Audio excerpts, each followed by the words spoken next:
ओम श्री गणपते नमः। श्री गणेश की वंदना कर इनके स्वामी भोलेनाथ, सोमदेव तथा चंद्रदेव की आराधना कर, इष्ट देव का ध्यान कर, गुरुजनों को नमन कर अभिनंदन करते हैं आपका वरुण ऋषि द्वारा प्रस्तुत आज के दैनिक पंचांग। यह दैनिक पंचांग हम नित्य प्रस्तुत किया करते हैं और प्रतिदिन प्रस्तुत लघु पंचांग का यह बृहद रूप। इसमें डेटा जो भी प्रयुक्त होते हैं अतिरिक्त पंचांग से लिए जाते हैं, छवि तथा ध्वनि गूगल से ली जाती है और यह प्रस्तुति आप तक यूट्यूब के माध्यम से, यूट्यूब के सौजन्य से हम सफलपूर्वक आप तक पहुंचा पाने में समर्थ। पंचांग, जिस प्रकार पंचांग के 5 अंग होते हैं उसी प्रकार इस प्रस्तुति के भी 5 भाग। पहला भाग पंचांग मुहूर्त और ग्रहों के गोचर से संबंध रखता है और इसी पहले भाग में से पंचांग और मुहूर्त को लेकर हम अलग से आपके सुझाव के अनुरूप इस प्रस्तुति का अलग रूप हम नित्य प्रस्तुत किया करते हैं। दूसरा भाग नक्षत्रों के अनुसार, तारा बलम इसका नाम है, जिसमें नक्षत्र करते काम है, सितारे करते काम है। सितारों के अनुसार आज कैसा दिन रहने की संभावना, सितारे क्या बोल। तारा बलम मुख्यतः नवतारा चक्र पद्धति पर आधारित है, जिसके अनुसार पूरे जीवन काल के ग्रहों की शुभता और अशुभता जान सकते हैं, जन्म कुंडली में बैठे ग्रहों के फल जान सकते हैं, दशा अंतर्दशा का फल और विभिन्न लोगों से जो मिलते हैं वे हमारे लिए क्या कितना शुभकारी होते हैं, यह सभी हम इस प्रस्तुति से जान सकते हैं। विस्तृत चर्चा प्रस्तुति,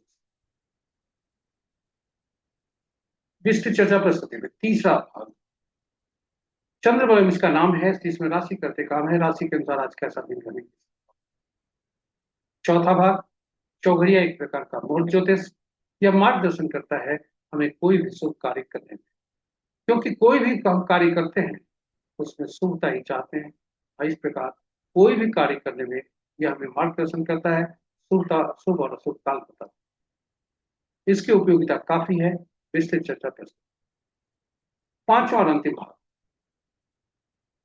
जब हम जन्म लेते हैं ईश्वर हमें कुछ अंक उपहार भी देते हैं और उसी अंकों में से कुछ हमारे सकारात्मक होते हैं, कुछ नकारात्मक होते हैं और ये अंक हमारे लिए नित्य कार्य किया करते हैं। इसलिए इनसे सकारात्मक प्रभाव पाने हेतु इन अंकों को पहचानना, इन अंकों को समझना, इन अंकों को याद रखकर अच्छी तरह से अच्छे अंकों का इनसे शुभता प्राप्त करने हेतु इन्हें सही ढंग से उपयोग करना इस प्रस्तुति का विशेष उद्देश्य है। साथ ही साथ शत्रु अंकों को पहचान कर उनसे दूरी बनाए रखना, ये सारी बातें इसी चर्चा में। साथ ही साथ अंक कार्य करते हैं, जिस प्रकार हम सांस लेते हैं और इसके साथ ही साथ अंक बोलते हैं।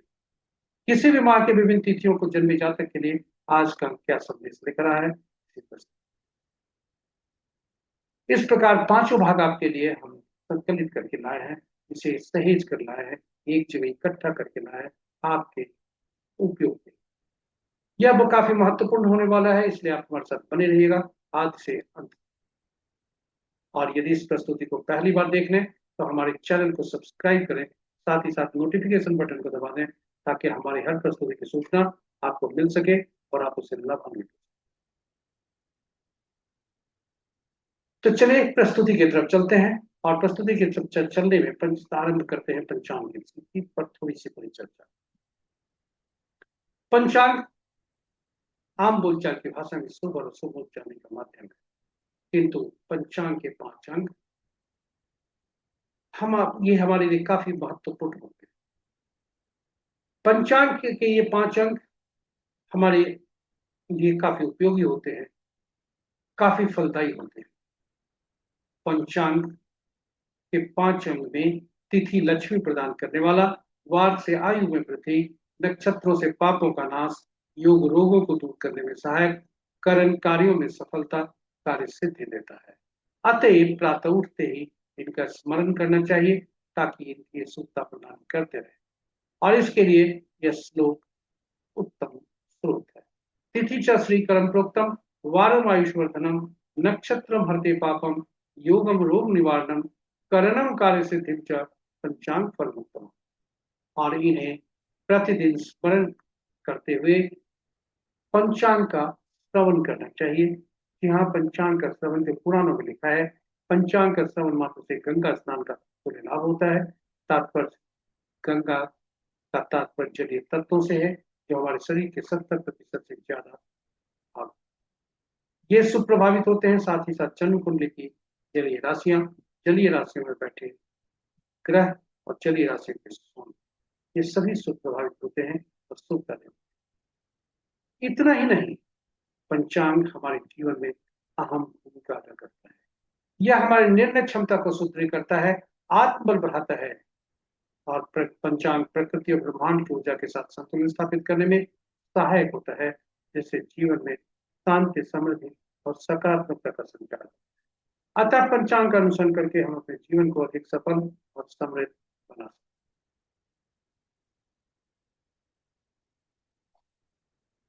तो आइए पंचांग की महत्ता, पंचांग की उपयोगिता और पंचांग की भूमिका को देखते हुए आइए हम सब पंचांग का अनुसरण, स्मरण, श्रवण और अनुसरण करें और अपने जीवन को सफल और समृद्ध।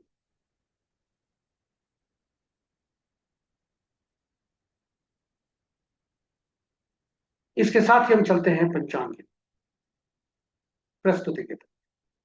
और प्रस्तुति में जाने के क्रम में श्री राम का नामोच्चारण करते चलते हैं। जहां श्री राम होते हैं वहीं भाई हनुमान को। तो चलिए चलते हैं प्रस्तुति की। जय श्री राम। जय भाई हनुमान।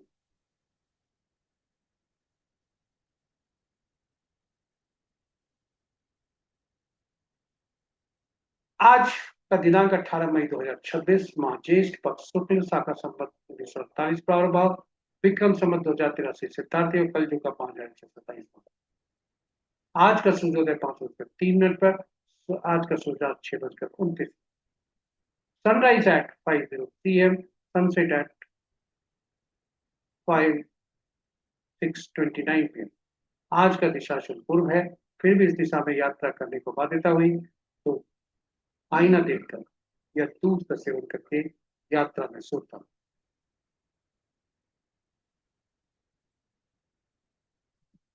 आज का चंद्रोदय 5:57 पर, चंद्रस्त 8:35। पंचांग के पांचों अंग इस प्रकार। वार 18 मई 2026, वार सोमवार। तिथि तो मैं संध्या 5:53 तक जो द्वितीय की तिथि के अंतर्गत आता है। उसके बाद तृतीय जो ज्या तिथि के अंतर्गत आता है। नक्षत्र 11:32 तक रोहिणी, उसके बाद वृक्ष। और आज का जो नक्षत्र के पद हैं, आज दिन की शुरुआत रोहिणी के तीसरे पद से होता है जो प्रातः 6:16 तक। चौथा पद दिन के 11:32 तक। और मृगशिरा के नक्षत्र का पहला पद आरंभ होता है उसी समय, क्योंकि अपराह्न 4:43 तक आता है। दूसरा पद रात्रि के 10:05 तक और तीसरा पद देर रात्रि 3:22। योग रात्रि के 9:41 तक सुकर्मा, उसके बाद तृतीय। और करण प्रातः 7:46 तक बालव, तत्पश्चात संध्या 5:53 तक कौलव और फिर भोर में 4:03 तक तैतिल और उसके बाद कर्ण। ये रहे पंचांग के पांचों अंग। महत्वपूर्ण मुहूर्त में जाने के बाद भोलेनाथ का वास देखते हैं और देखते हैं भोलेनाथ का वास कैसा है, जो रुद्राभिषेक आदि के लिए काफी फलदायी होता है। जय भोलेनाथ। ओम नमः। ओम नमः शिवाय। जय भोलेनाथ। जब तक द्वितीय तिथि है तब तक भोलेनाथ माँ गौरी के सानिध्य हैं, जहां से वो आशीर्वाद दे रहे हैं। वैसी स्थिति में रुद्राभिषेक उपकारी। वहीं उसके बाद जब तृतीय तिथि होता है तो भोलेनाथ सभाव में होते हैं, जहां से वे शुभ आशीष देने की स्थिति में नहीं होते, इसलिए शुभ नहीं है। जय भोलेनाथ। ओम नमः शिवाय। ओम नमः शिवाय। महत्वपूर्ण मुहूर्त मनुष्य का अधिकार केवल कर्म पर है, फल पर नहीं, यानी परिणाम हमारे हाथ में नहीं है। इसलिए गीता की पंक्तियों के अनुसार जिम्मेदारी के साथ कर्म करने के लिए सबसे अनुकूल मुहूर्त का चुनाव करना ही हमारी पहली सफलता है। तो चलिए आइए, जिम्मेदारी के साथ कर्म करते हुए अनुकूल मुहूर्त का चुनाव करके हम सफलता की पहली सीढ़ी पर कदम रखें। आज का महत्वपूर्ण मुहूर्त अभिजीत मुहूर्त, शुभ मुहूर्त में अभिजीत मुहूर्त दिन के 11:19 से 12:13 दिन तक, अमृत काल दो भाग में, प्रातः 8:44 से 10:08 दिन तक पहला भाग, दूसरा भाग देर रात्रि 0:56 से 2:20 रात्रि तक, और सर्वार्थ सिद्धि योग प्रातः 5:03 से 5:02 प्रातः तक, अमृत सिद्धि योग देर रात्रि 11:32 से 5:02 कल प्रातः तक, विजय मुहूर्त अपराह्न 2 बजे से 2:54 अपराह्न तक, गोधूली बेला संध्या 6:28 से 6:49 संध्या तक, और निशिता मुहूर्त देर रात्रि 11:25 से मध्य रात्रि 0:07। रात्रि में किए जाने वाले पूजा पाठ, जब तक साधना, तंत्र मंत्र आदि के लिए निशिता मुहूर्त से हुआ करते। राहु काल, अशुभ मुहूर्त में राहु काल प्रातः 6:44 से 6:24 तक, गुलिक काल अपराह्न 1:27 से 3:08 अपराह्न तक, यमगंड दिन के 10:05 से 11:46 तक, और वर्ज मुहूर्त अपराह्न 4:28 से 5:53 संध्या तक। ये रहे हमारे शुभ और अशुभ मुहूर्त। समय और कर्म का सटीक मिलन ही मुहूर्त। अनुकूल मुहूर्त में कार्य आरंभ करने से जीवन में आने वाली उन बाधाओं को हम सफलतापूर्वक और खुशी खुशी पार कर सकते हैं, जो मानव जीवन के हर चरण का परिहारी है। तो चलिए, इसी के साथ ही हम ग्रहों की आकाशीय स्थिति को चुनते हैं। आज ग्रह की आकाशीय स्थिति में चंद्रदेव अस्त समाप्त हो चुका है,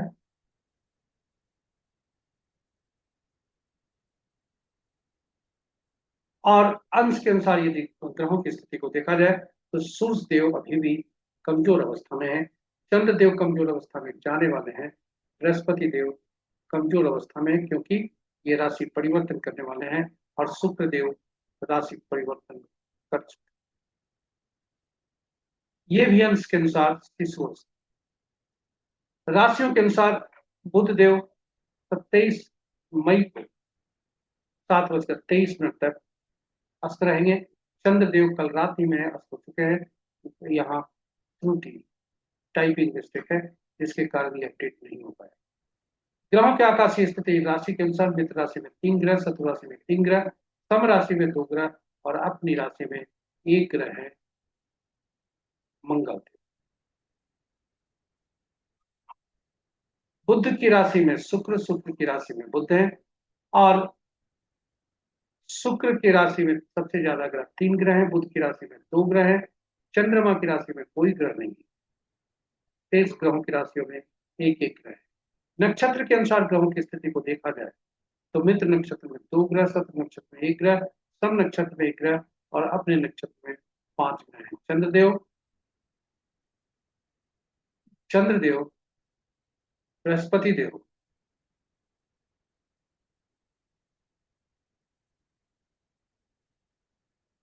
चंद्रदेव बृहस्पति देव व राहु देव और केतु देव तथा सूर्य देव। शुक्र और शनि स्वतंत्र ग्रह हैं। इस प्रकार सूर्य के नक्षत्र, सूर्य और केतु के नक्षत्र में दो दो ग्रह हैं, और शेष ग्रहों के नक्षत्र में एक एक। चंद्रमा आज देर रात्रि 10:05 पर अपना राशि परिवर्तन करेंगे। इसके साथ ही हम दूसरे भाग में आपको ले चलते हैं। दूसरा भाग ताराबलम इसका नाम है, जिसमें तारे करते काम है, सितारे करते काम है। ताराबलम की सारणी के समक्ष जो नक्षत्रों के नाम है वह चंद्रमा के गोचर से संबंध रखता है, और ताराबलम के समक्ष जो नक्षत्रों के नाम है वह नक्षत्र हमारे जन्म नक्षत्र से संबंध रखता है। और इसमें इसमें जहां हम अपने नक्षत्रों को चिन्हित करके जो गोचर से जो लाइनें मिलती हैं, वही हमारा आज का फल होता है। कुल 9 तरह के प्रतिफल हो सकते हैं। आज का तारा संपत, क्षेम, साधक, मित्र या तिमित्र में हो। वह शुभता की तरफ इशारा करता है, वहीं जन्म, विपत, तत्यरी और नैधन्य हो तो अशुभता की तरफ इशारा करता है। शुभता की तरफ जब तारे इशारा करते हैं तो हमें दैनिक कार्य में दैनिक कार्य को करते हुए नए कार्यों का आरंभ कर सकते हैं। वही अशुभता की स्थिति में दैनिक कार्य में सावधानी और नए कार्यों को आरंभ करने से मनाएं। तारा बलम का मुख्य सिद्धांत नवतारा चक्र पद्धति पर है, जिसकी चर्चा हम प्रतिदिन करते रहे हैं। नवतारा चक्र पद्धति के अनुसार हम नक्षत्र के ग्रह मन होते हैं और ग्रह ग्रह उन्हीं के अनुसार कार्य करते हैं। इसलिए 27 नक्षत्रों को 9 सूची बनाकर 9 ग्रह की सूची बनाई जाती है और इसमें रखा जाता है और ग्रहों को महादशा के क्रम में, और इस प्रकार प्रत्येक ग्रह के 3-3 नक्षत्र होते हैं। 3-3 नक्षत्रों के स्वामी ये बनते हैं और ग्रहों की गणना चाहे जो जन्म हमारा ग्रह जो पहला नक्षत्र होता है, यानी जिस नक्षत्र में हम जन्म लिए रहते हैं उससे संबंधित उनके स्वामी जो ग्रह होते हैं वही हमारे पहले ग्रह होते हैं। गणना वहीं से आरंभ होती है। इसी दशा महादशा में हमारा जन्म होता है और उसके बाद घड़ी की सुई की दिशा में हम आगे बढ़ते हुए बुध तक जाते हैं। फिर केतु से यात्रा आरंभ करके फिर जो हमारा ग्रह पहला ग्रह होता है उसका ठीक पिछले ग्रह तक हम गणना करते हैं। हमारा महादशा जिस महादशा में हमारा जन्म हुआ होता है उसी महादशा में हमारी मृत्यु हुई होती है। यह हम विंशोत्तरी दशा से देख सकते हैं, जिसके अंतर्गत तो जन्म कुंडली में यह वर्णित होता है कि महादशा में कहाँ पर इस जन्म में कितनी दशावधि हमें भोगनी है, और फिर और पूरी अवधि आपके समक्ष सारणी प्रस्तुत है, जिससे हम पिछले जन्म का भी आकलन कर सकते हैं कि पिछले जन्म में कितना भोग चुके हैं। यह स्पष्ट होता है। इसके साथ ही यदि हम ग्रहों की स्थिति इसके साथ ही चूंकि जन्म ग्रह जो होता है उसका संबंध पिछले जन्म के ग्रह से भी होता है, इसलिए पहला ग्रह पीड़ादायक होता है और वहां से गणना आरंभ करके दूसरा ग्रह, दूसरा, चौथा, छठा, आठवां और नौवां ये सुफलदायी होते हैं और पहला, तीसरा, पांचवां, सातवां ये अशुभ फलदायी होते हैं, पीड़ादायक होते हैं, बाधक। इसलिए इस प्रकार हम पूरे ग्रहों की स्थिति से एक बार जान सकते हैं पूरे जन्म काल का कि कौन से ग्रह हमारे लिए शुभकारी है, कौन से ग्रह शुभकारी, और इस प्रकार कौन से ग्रह महत्व का दशा हमारे लिए शुभकारी होगा और कौन से हमारे लिए चुनौती लेकर के आएगा। और इस तरह से हम शुभ ग्रहों की दशा में योजनाबद्ध तरीके से शुभ कार्य करके शुभता सुनिश्चित कर सकते हैं। वहीं चुनौती का सामना करने के लिए भी मानसिक रूप से अशुभ ग्रहों की स्थिति में तैयार हो सकते हैं। जन्म कुंडली में बैठे ग्रह से कैसे फल लिए जाए यह भी हम अग्रिम रूप से जानकर यह उपाय कर सकते हैं, और साथ ही साथ विभिन्न शुभ नक्षत्रों में जन्मे जातक हमारे लिए विभिन्न रूप से शुभकारी हो सकते हैं और अशुभ ग्रहों के नक्षत्र में जन्मे जातक हमारे लिए बाधक हो सकते हैं, पीड़ादायक हो सकते हैं, परेशानी के कारण बन सकते हैं, चाहे वो व्यक्ति कहीं का हो, घर का हो, परिवार का हो, रिश्तेदार का हो, समाज का हो या संसार का हो। इस तरह से हम व्यक्ति के बारे में भी जानकर हम मानसिक रूप से उनसे उम्मीदें कर सकते हैं और उनका उपयोग भी कर सकते हैं। तो इस प्रकार नवतारा चक्र पद्धति काफी उपयोगी पद्धति है और इसकी उपयोगिता को देखते हुए हमने अलग से वीडियो पोस्ट करके रखा, जिसमें भगवान राम, माँ सीता तथा पवन पुत्र को हनुमान की भी कुंडली की चर्चा की। आप इसका संदर्भित कर सकते हैं और ऐसे लाभ उठा सकते हैं। तो चलिए वापस तारा बलम पर चलते हैं और तारा बलम में देखते हैं आज का तारा क्या कहता है शुभ तारा शुभता के संदर्भ। आज चंद्रमा रोहिणी नक्षत्र से गोचर कर रहे हैं उस रात के 11:35। उसके बाद वे मृगशिरा नक्षत्र से गोचर करेंगे और आज का चंद्रमा जो शुभ तारा जहाँ दे रहा है वह अब ये आद्रा, स्वाति और शतभिषा नक्षत्र में शुभता दोनों भाग शुभता है। वहीं पुनर्वसु, विशाखा या पूर्वा भाद्रपद नक्षत्र में पहला भाग अशुभता लिए हुए है और दूसरा भाग पुष्य, अनुराधा और उत्तरा भाद्रपद नक्षत्र के लिए अशुभता लिए। ये सभी हम अग्रिम रूप से जानकर इसी अनुरूप हम कार्य कर सकते हैं। तो चलिए इसके साथ ही हम तीसरे भाग में आपको ले चलते हैं। तीसरा भाग जो राशि के अनुसार आज कैसा दिन रहने की संभावना। तो चंद्रमा आज वृषभ राशि में है, यहाँ से मिथुन राशि में जाएंगे। और मिथुन राशि में जब जाएंगे तब कैसा फल होगा ये हम जानते हैं। पहला भाग में वृषभ राशि में जब तक है तब तक वृषभ, कर्क, सिंह, वृश्चिक, धनु और मीन राशि के जातक में शुभ तरी हुए हैं। इसके बाद हम कहें तो मेष, मिथुन, सिंह, कन्या, धनु, मकर राशि के जातकों के लिए शुभता के संकेत हैं। शेष राशि के जातकों के शुभता के संकेत नहीं। सावधानी बरतनी चाहिए। इसके साथ ही हम आपको चौथे भाग में ले आए जो कि चौघड़िया एक प्रकार का मोक्ष। यह शुभ और अशुभ काल दर्शाता है किसी भी कार्य को करने के लिए। इसका उपयोग हम किसी भी कार्य जो जिस कोई भी कार्य जब हम करते हैं उसमें शुभता चाहते हैं और इसके लिए इसका उपयोग किया जाता है।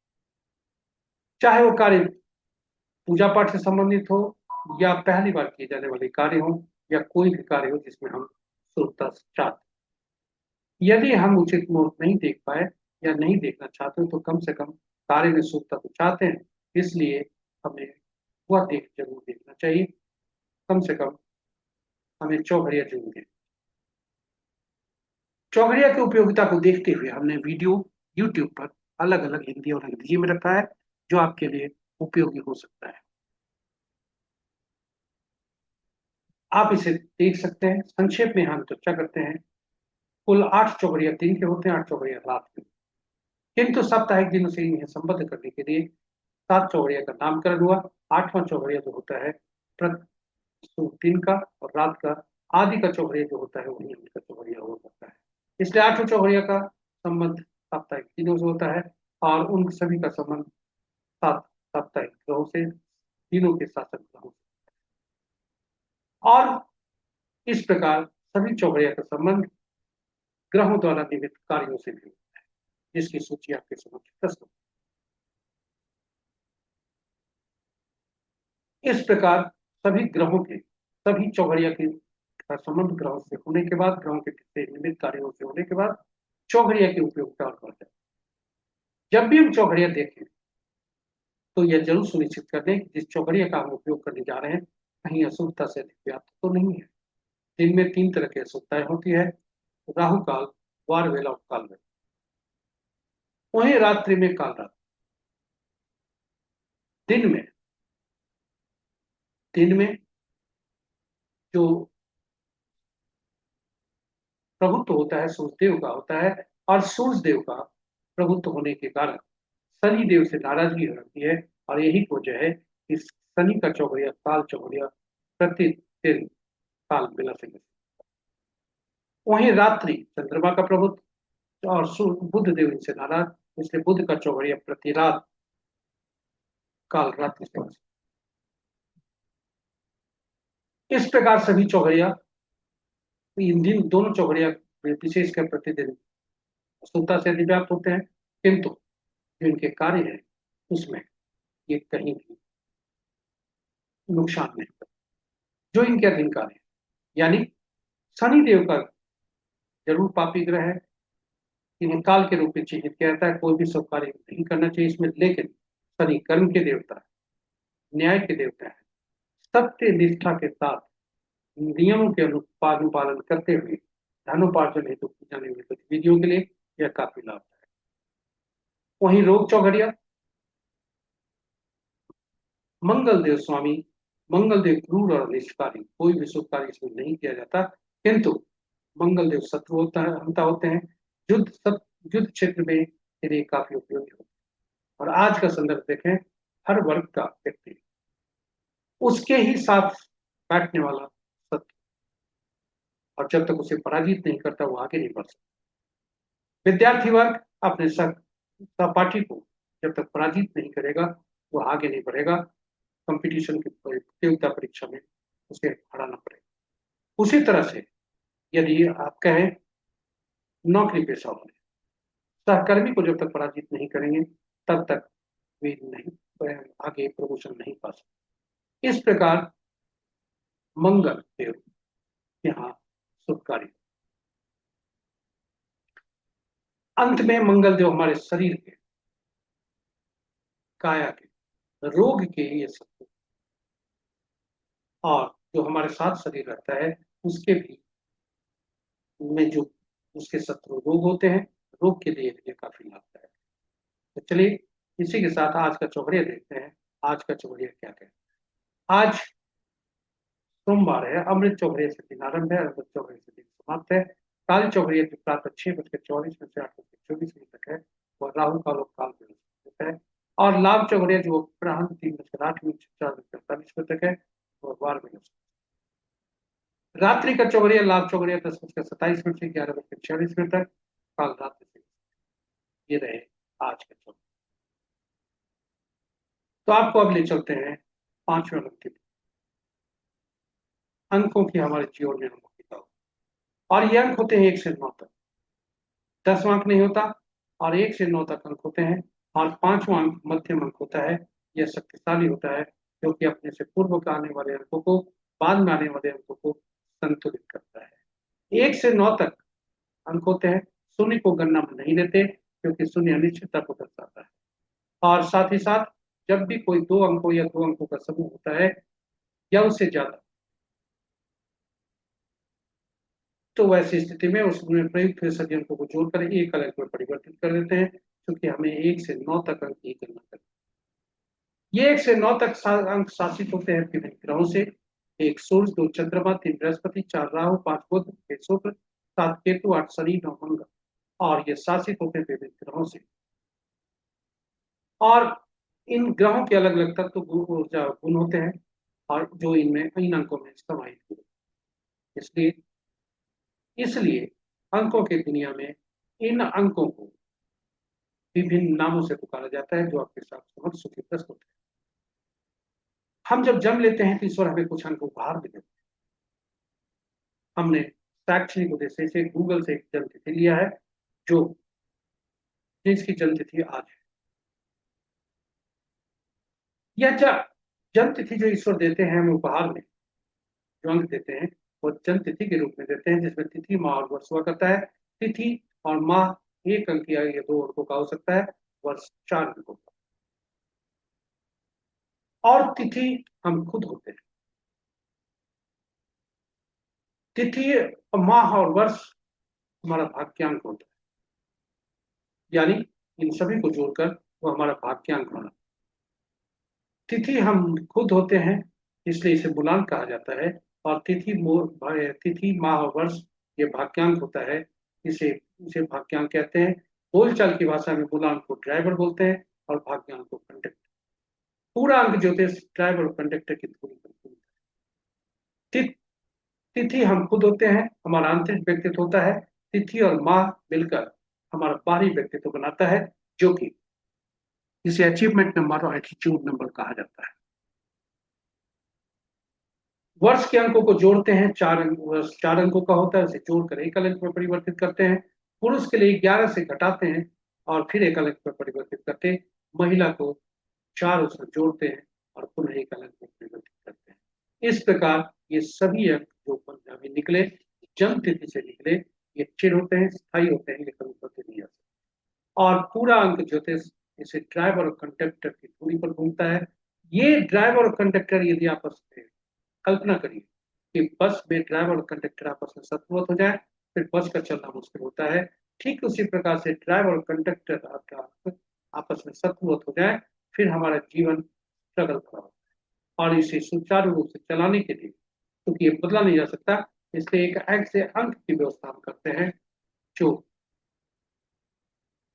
एक ऐसे अंक की व्यवस्था हम जो करते हैं जो दोनों का मित्र।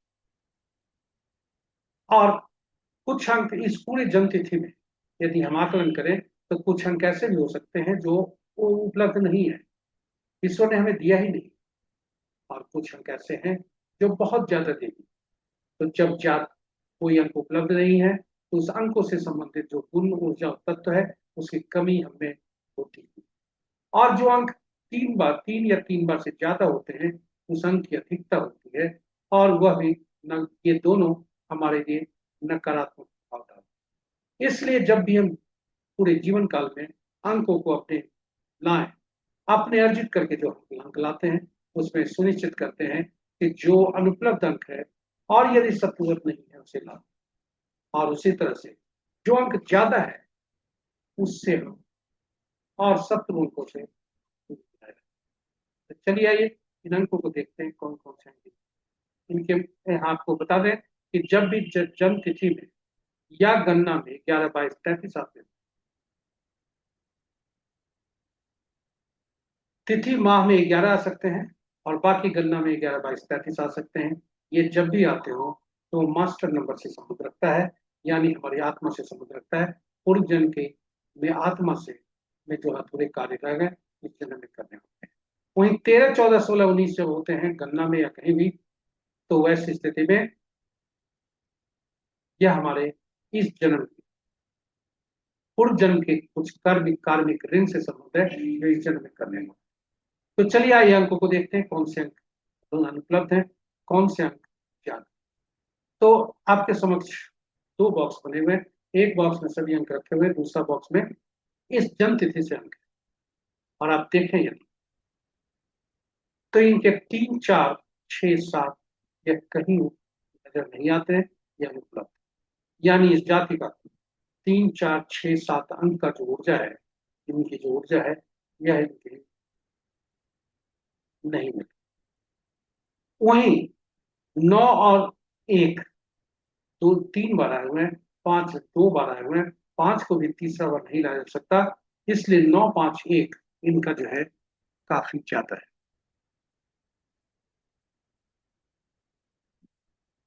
और यही वजह है कि ये अंक इनके लिए 9, 5, 1 से परहेज करना जरूरी है, क्योंकि 9 3 बार, 5 2 बार, 1 3। अब स्रोत कहां से आएगा? यदि 9 और 2 मूलांक ड्राइवर और कंडक्टर आपस में सतवत हैं, तो हम मित्र अंक लाएंगे तो स्रोत कहां से? तो स्रोत का उपाय जो होता है, आपको यह भी बता दें कि इस ड्राइवर और कंडक्टर के बाद यदि कोई महत्वपूर्ण अंक होता है तो नाम हो, क्योंकि इसकी ऊर्जा काफी हो। और नाम में नामांक जो होता है, नाम का पहला अक्षर वह काफी ऊर्जा देता है, नाम का पहला शब्द वह ऊर्जा देता है। तो नाम का की काफी भूमिका है। और नाम में जो अक्षर होते हैं उनके अंकीय मूल्य होते हैं, उन अंकीय मूल्य को अक्षर में अंकों में बदल देते हैं, जिससे नामांक निकलता है। आप आश्चर्यचकित होंगे, हो रहे होंगे कि नाम में अंक कहाँ से आया। इससे आपको आपका क्लियर कंसेप्शन होगा कि नामों में जो अक्षर यूज होते हैं उनको उनके अंकीय मूल्य से उसको परिवर्तित करते हैं। और ये नाम हमने जो लिया है ये प्राज्ञा मार्टिन का है, जो कि फिल्मी एक्ट्रेस। अंक जो ज्योतिष में नाम में जो है, यदि भावेल ज्यादा अंक दे रहे हैं, कॉन्सोनेंट कम दे रहे हैं, यह अति उत्तम। इस जातिका का नाम का पहला अक्षर 8 है, 8 दे रहा है, और नामांक 6। चलिए आकलन करते हैं, देखते हैं ये शत्रुवत है या मित्रवत। तो 1 के 8, 2 के 4, 6, 8, 9 इनका मूलांक ड्राइवर 9 है और भाग्यांक 2 है। तो 2 के शत्रु 4, 6, 8, 9 हो, यानी मूलांक खुद शत्रुवत होगा। और नाम का जो है नामांक वह भी शत्रु है। 3 का 6, 4 के 8, 9, 4 2 5 के कोई नहीं, 6 के 3 9, 7 के 7 9 3, 8 के 1 2 9 4 8, 9 के 6 4 2 8 9। 9 के जो शत्रु अंक है वे 6 4 6 4 2 8 9। इसके अतिरिक्त यदि शत्रुओं की सूची देखी जाए तो कुछ अंक और ऐसे होते हैं जो अपने के ही शत्रु होते हैं, यानी इनकी पुनरावृत्ति जो है अच्छी नहीं होती। 4 7 8 9 इस जातिका का देखें तो 9 अंक 3 बार आए हुए, यह भी अच्छा नहीं है।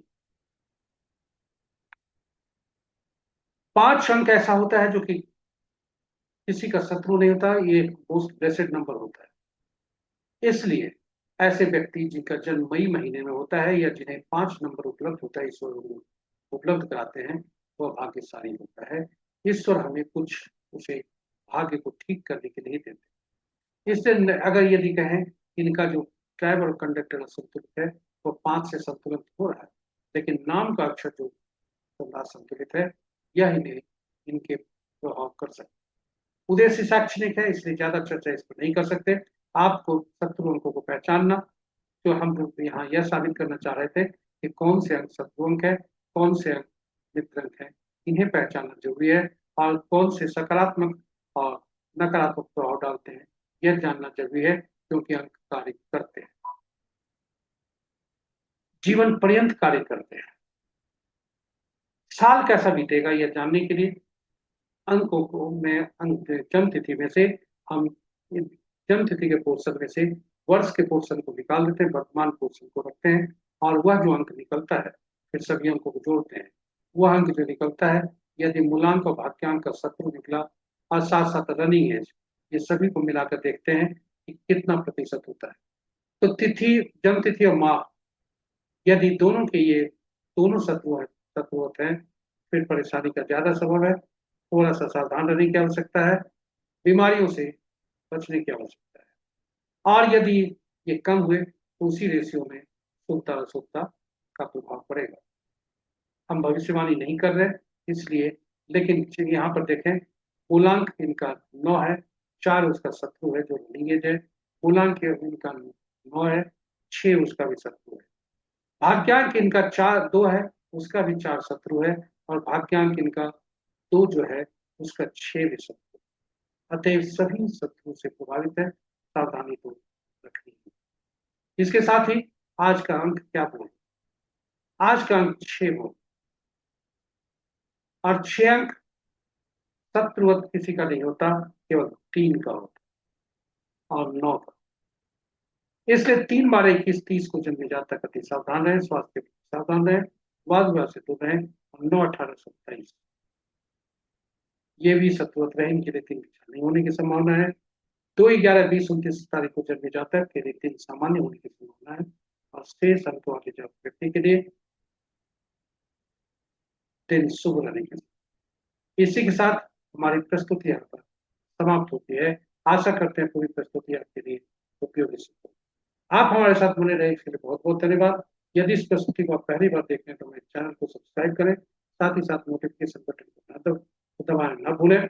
और यदि इस प्रस्तुति को पहली बार देख रहे हैं, यदि इस प्रस्तुति को देखने के क्रम में कोई सुझाव आपके मन में आया हो तो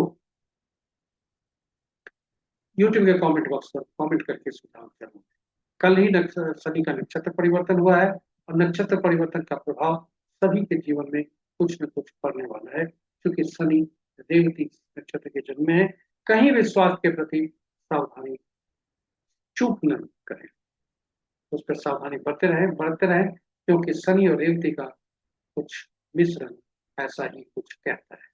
विस्तृत चर्चा करें दूसरे भाग में। तो आज इतना ही।